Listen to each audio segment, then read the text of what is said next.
So, once again, we get a reminder to why you should never, ever bend the knee to Puritans. Because here we go again. Once again, they go after the Mandalorian. And this is going to be like at least a weekly thing. They're going to come after the show. Unless, we get 4 or 5 chapters deep and they bring in all the identity stuff, then I think it'll back off. But until that shows up, they're going to get mad. Because every single Star Wars property until now has had it in spades. So you're going to see more and more in this. And this is a very disguised piece because they say fans finally agree on Star Wars again because it's playing it safe. This is a misleading article to get you to read it because they do the same thing they always do when it comes to people that just want good Star Wars stuff. Call them istophobes and go after them and say that they hate groups and that they hate ladies. This is a typical thing. And now, if you like The Mandalorian, apparently, you hate women and you don't like POC. Of course, if you don't know what that means, it's an abbreviation for the term people of color. So, Star Wars, playing it safe. And I find this funny. So, there's this big old long article. I'm not going to read all of it because it's really misleading. The end of the article is really where all the attacks come in. Basically, what is this? This is another attack on The Mandalorian and Jedi Fallen Order, the video game that just came out, which I will admit is quite good. So they say it plays it safe. It gets into nostalgia, and it wants to please fans by embracing a lot of lore in Star Wars. Like, how do you not get that's, of course, what fans would want. That's what fans have always wanted. And it helps that these are telling good stories. But, of course, that's not the real problem, is it? Well, the real problem is because it's got white man, which is a stupid statement because the guy playing the Mandalorian, last time I checked, was Hispanic. And of course, we know this because we've even seen him without the helmet now. So this dropped the other day. Pedro Pascal without Mandalorian helmet leaks online. And here's a picture of him right here in the suit having a good time. I do believe his helmet's going to come off eventually, which is a shame. I kind of like the man with no name aspect of the show, but, it's okay. It's not a big deal. Regardless, people like the show, and I can't help but point out that it's pretty diverse. No one's got a problem with that. Why is that? Because the show is quite good. People like the show, but this isn't good enough. The main problem here is because it's the Mandalorian. And that's the big thing, really. That's the problem. And we've seen tons of articles on this already. We've seen quite a few of them. Calling him, let's see. We had the one that he's racist against droids. So the show harbors that. And then we've had that it hates ladies. That was a big thing. Here's the thing. Since Disney came and took over, every single property that they put out in Star Wars has been the Force is female. Force Awakens and Last Jedi both star Rey. Rogue One starred Jyn Erso. And then even Battlefront 2, that campaign, I forget her name, but that starred a lady as well. And then there was one more. Solo, that's right. That didn't even star Solo. It starred Daenerys Targaryen. She was the hero of that movie, by the way. She's the one that saved Solo. So it was only Solo in name.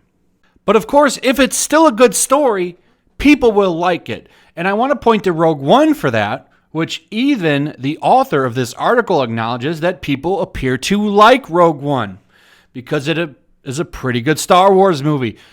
And I do agree with that. I liked Rogue One quite a bit. I think it's the best Star Wars Disney movie that they've done so far. But that doesn't matter. We're going to ignore that and no longer bring up that point again, because now we're going to go to the point after they spend half the article talking about how Star Wars is playing it safe now to keep fans happy, which they absolutely are, because fans are quite mad because Last Jedi was a pile of crap. It's all about taking chances. And what's that? Well, they want them to stay the course. They want them to keep that diverse cast, which means, how dare you not make the lead for this a woman? That's what it comes down to. They're making progress. Oh no, Pedro Pascal's playing the Mandalorian.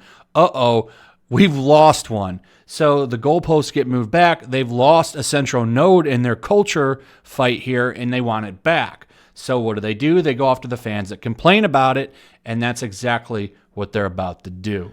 So let's go over this. The elephant in the room. But while everything is safe, there's another reason the vocal fandom menace hasn't complained about the new Star Wars. And that's because both The Mandalorian and Fallen Order focus on the exploration of men. It's wrong. Maybe it's because they're both good. Maybe it's because they're both good. But, we're going to ignore that. And like you pointed out right above, most fans seem to like Rogue One. That starred a lady, but we'll ignore that. We're gonna throw that out the door and ignore that, of course. While hate for this film has cooled down in recent years, The Force Awakens was in many respects a safe return to Star Wars lore. I didn't see too many people that upset with The Force Awakens. The most that I had to say about it was it just didn't age as well. It didn't really say anything. And I'd also like to point out, because they're going to talk about the diverse cast in a second, most people really didn't have too much of a problem with Rey in that movie. We didn't really know too much about her. Most people, in fact, the theories on that were a lot of fun. A lot of people were saying maybe she's the reincarnation of Anakin Skywalker. That was a big thing going around for a while, which I thought was actually kind of a cool theory. Now the big one is that she's going to be Palpatine's granddaughter. But nonetheless, there was some fun discussion going on from The Force Awakens, and all of that got thrown out the window thanks to Ruin Johnson, by the way. So, sure, it has problems with its world building and establishing of lore, and the film recycles many elements fans loved about the original trilogy to show that Star Wars was back after the risky and unpopular prequels. However, the big risk The Force Awakens took was with the larger focus on its diverse cast, with Rey and Finn being core characters. Like I said, I don't remember people really having a problem with that at all. In fact, most people liked Finn. People really didn't have anything too bad to say about Rey, other than some of the stupid stuff like Leia hugging her over Chewbacca and stuff like that. Like I said, the fun thing were the theories. I liked the theory that she was reincarnated Anakin, stuff like that. I thought that was interesting discussion. Obviously, it didn't go anywhere, but most people didn't care. Most people were just happy that Star Wars was, as we thought, back on track, which it sure as hell isn't. So, anyway, of course, now we're just going to say that everyone's a bunch of bigots.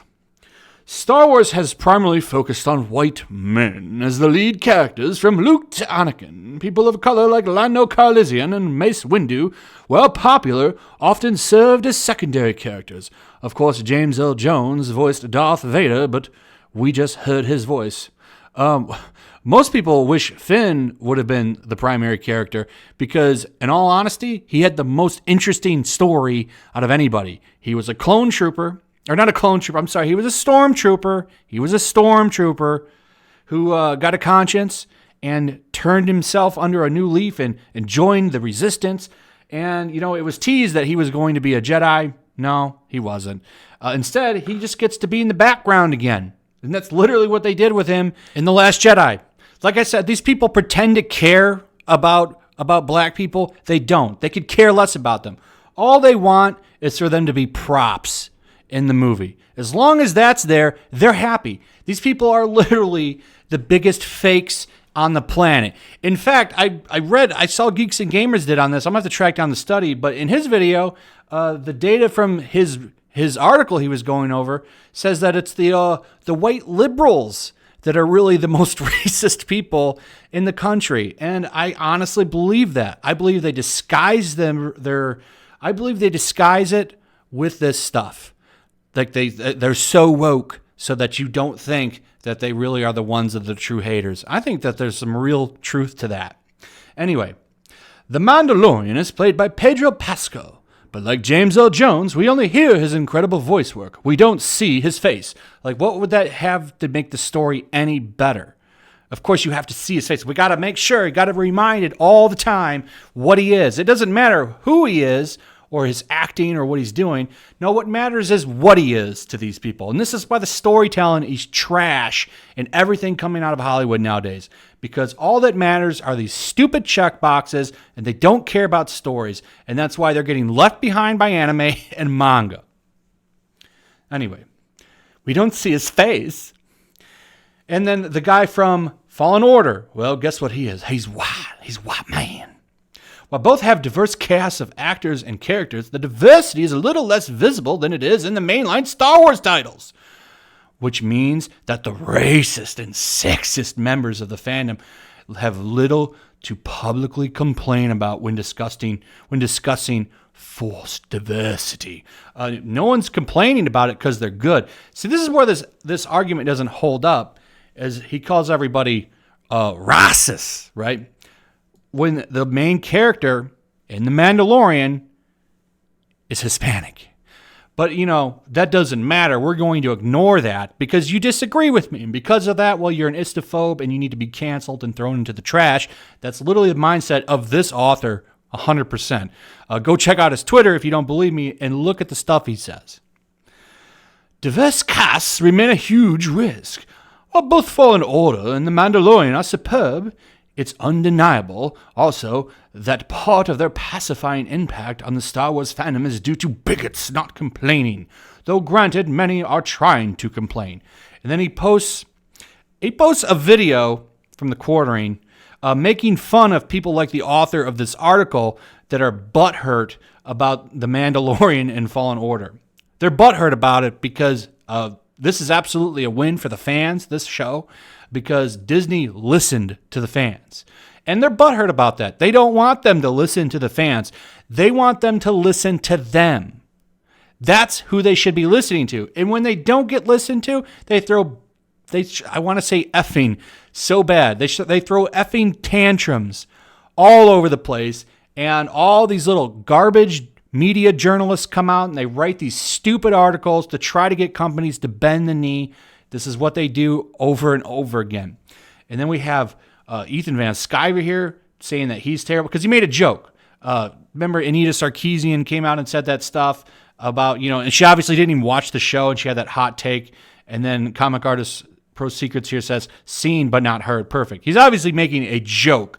But of course, these people don't know humor at all, so they call him an istophobe. As indicated here, however, some of these fandom menace types seem to believe that due to the lack of diversity in The Mandalorian, that's totally not even true.